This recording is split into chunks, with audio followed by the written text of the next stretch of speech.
साक्षी आनंद करंडे. आम्ही गेली 3 वर्ष झालं हा महाप्रसादाचा कार्यक्रम आयोजित करतोय. ह्याचा उद्देश एवढा आहे की आमचा महाप्रसाद सर्व जनतेपर्यंत पोहोचावा. आम्हाला ऊर्जा पांडुरंगाकडून मिळते, तर आम्ही म्हणजे मी स्वतः, आमचा परिवारातील सर्वजण, परत बंडूभाऊ भोसले, युवराज क्षीरसागर आणि इतर भरपूर जणांनी आम्हाला म्हणजे आमच्या परिवारातील सहकार्य करतो.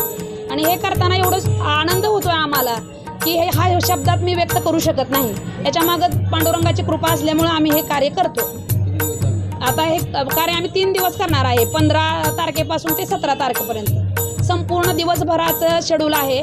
सकाळी 10 वाजल्यापासून महाप्रसादाची सुरुवात होते, संध्याकाळी 10 वाजेपर्यंत कार्य होणार आहे.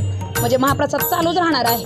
आणि ह्याच्यामध्ये मेनू आहेत शिरा, जिरा राईस, चपाती, भाजी, वेगवेगळ्या प्रकारच्या भाज्या, मिक्स व्हेज असते त्याच्यामध्ये, बटाट्याची भाजी, सगळ्या वेगवेगळ्या प्रकारचे मेनू आम्ही करतो. आणि आम्हाला हे सहकार्य खूप छान लाभले. आम्हाला ते करणारे सुद्धा एक विश्वकर्मासारखेच मिळाले आहेत. आम्हाला सगळी टीम ती पूर्ण एवढ्या आनंदाने करते की त्यांचं सुद्धा कौतुक करण्यासारखं आहे. आणि पूर्ण हे कार्य करताना एवढा आनंद होतोय की आम्ही सगळं पूर्ण असं एकदम आतून म्हणजे अगदी म्हणजे पूर्ण आमची 200 ते 250 माणसांची टीम आहे. ती पूर्ण अगदी आतून भक्तिभावाने कार्य करते, म्हणजे पूर्ण अशी झोकून देऊनच कार्य करते ती सर्व.